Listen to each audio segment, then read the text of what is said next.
Može. Što se tiče jučerašnje premijere dokumentarnog filma Ja sam Rus,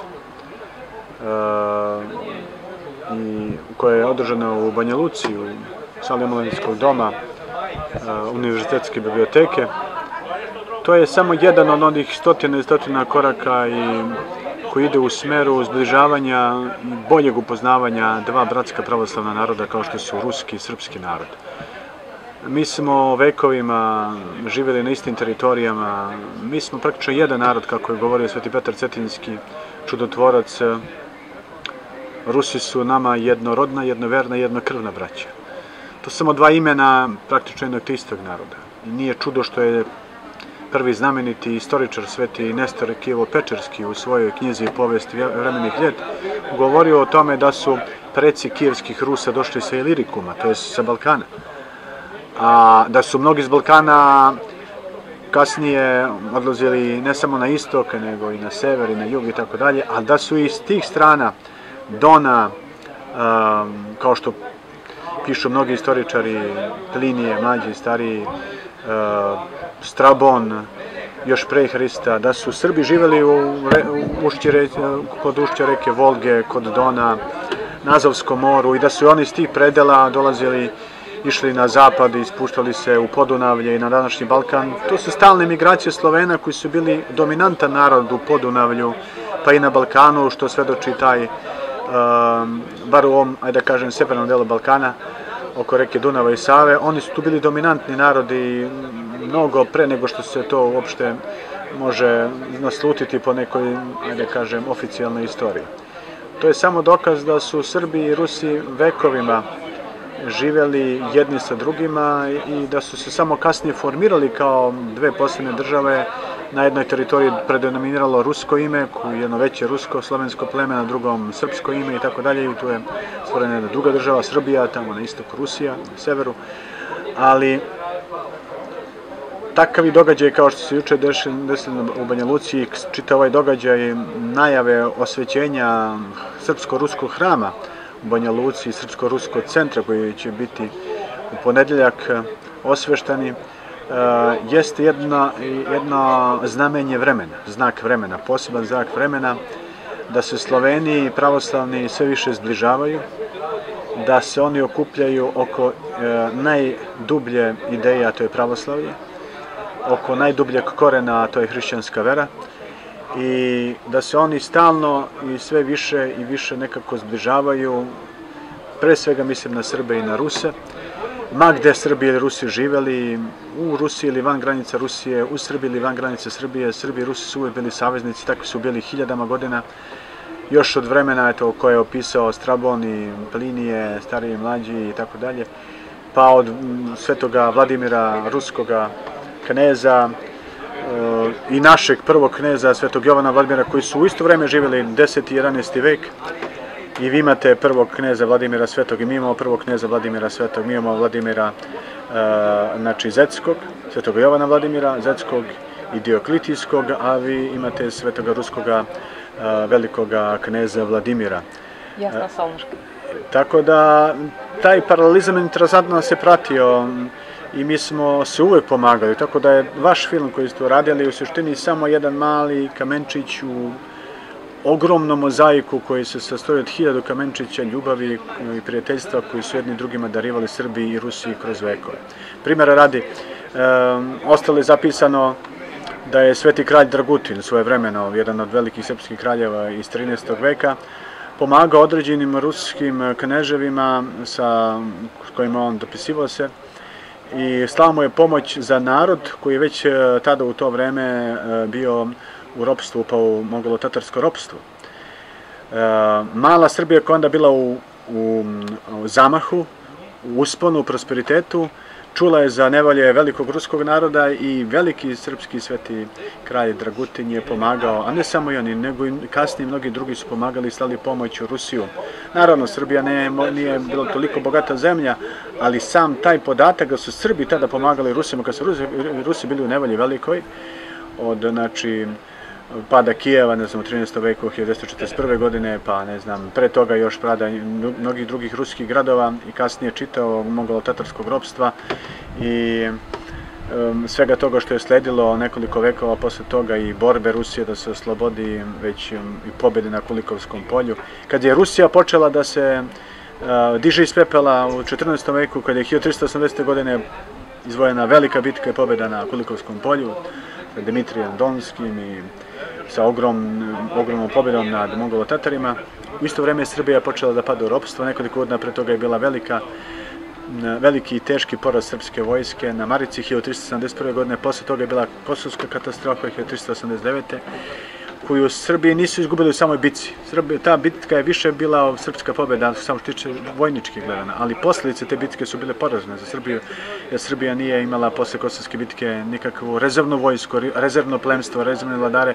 Veliki broj naroda je poginuo, veliki broj plemstva je poginuo i mi smo ostali bez naroda i nije imao ko da se odupre sljedećem turskom napadu koji je vrlo brzo došao i tako je Srbija pokorena. Ali u tom momentu se Rusija diže iz pepela i onda Rusija ponovo vraća za ono što su Srbi, primjer radi u vreme Dragutina, Milutina i drugih vladara srpskih iz sveterodne dinastije Nemanjića pomagali Rjurikovićima, da. A onda su Rjurikovići to vratili nama, pa ako možemo slobodno da kažemo, su pomagali ogromnoj meri srpski narod i srpski manastir Hilandar. Još car Ivan Grozni je, na primjer, pomagao i stavio po zaštitu manastir Hilandar. Pisao je Sulejmanu zakonodavcu još u ono vreme specijalna pisma i gde ga moli, a ujedno na neki način i preti da ruski manastir ne sme biti diran, a kao i srpski manastir, pošto je sam Ivan Grozni imao srpske krvi u sebi. Znate, njegova baba je čista Srpkinja, tako da on ima, da kažemo, četvrtinu srpske krvi u sebi. A kako je prezime bake? Jakšić. Jakšić, to je znamenita porodica Jakšića, srpska velikaška porodica. Tako da to se prijateljstvo nastavljalo i kasnije kada su Rusiji pomagali sve naše patrijarhije u vreme turskog ropstva i sve naše episkope koji su tamo dolazili. Sjetimo samo patrijarha Gavrila Rajića koji je učestvovao na Moskovskom saboru u 17. veku i čas je jedno vreme menjao, trenutno je to tako bilo par meseci, menjao svećešeg patrijarha Nikona, moskovske cele Rusije, koji je morao da ode, ne znam, nekim svojim poslovima u Novgorod ili negdje drugde.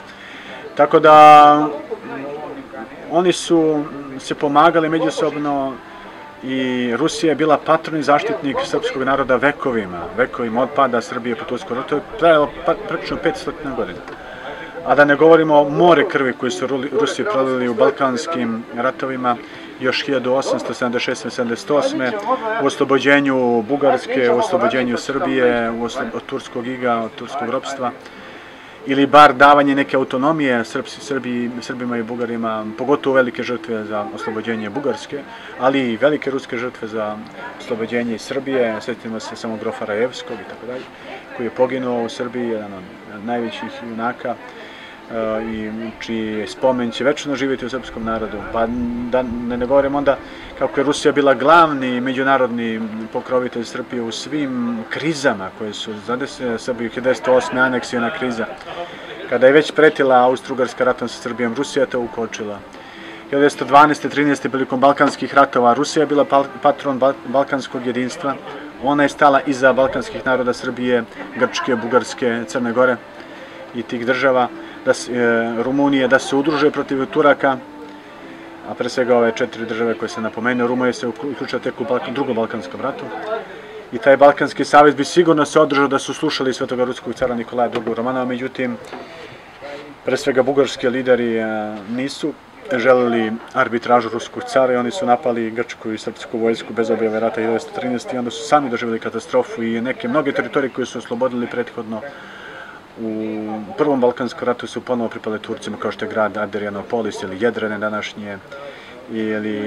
To je ogromna teritorija, vrlo važan grad za Bugarsku u to vreme. Bugarska je tada izgubila i izlaz tamo oko ušća reke Dunav na severnom Dobrudžu, jer su tu uzeli Rumuni. Tako sve onda da Srbi, Bugari ili drugi balkanski narode nisu slušali svetog cara Nikolaja II. Romanova, sve se nekako to nama obilo u glavu. Bugarima posebno. Naprimjer, kako zaboraviti žrtvu ruskog cara Nikolaja II. Romanova. Tako da je vaša priča o prijateljstvu između Srba i Rusa, to je jedan neprekidni niz jednog neprekidnog lanca zlatnog ranca prijateljstva i duhovne ljubavi koji traje 2000 godina između nas. Radostan sam što sam bio na promociji vašeg filma, radostan sam što smo se zajedno družili danas na liturgiji kod oca Miće, po blagoslovu preosveštenog episkopa Banja Lučkog gospodina Jefrema. Ja sam danas služio u predivnom hramu svetih apostola Petra i Pavla, posebno drago pošto ja nosim ime Petar po apostolu Petru. I moja prva liturgija upravo u ovom delu Bosne i Hercegovine, upravo u tom hramu, što vam je posebna čast i radost bila. Evo, čitav dan se danas družimo. Juče su podeljene određena odlikovanja i ja sam dobio jednu medalju za družbu, za bratsku pomoć i tako dalje od veterana Rusa koji su pomagali srpski narod i ratovali za srpski narod u ovim tragičnim događajima 90. godina ovde kod nas, koji su bili građanskog rata i jednog haosa koji je ovde bio. Blagodarim svim ljudima iz Rusije koji su osjetili da je to vrlo važno da se ta nit prijateljstva i na taj način širi i ponovo produžava. I naše druženje i posle liturgije danas, gde smo u parohijskom domu kod oca Miće toliko dugo razgovarali o vrlo važnim temama i vrlo dubokim, pa i ovaj mini koncert improvizovani.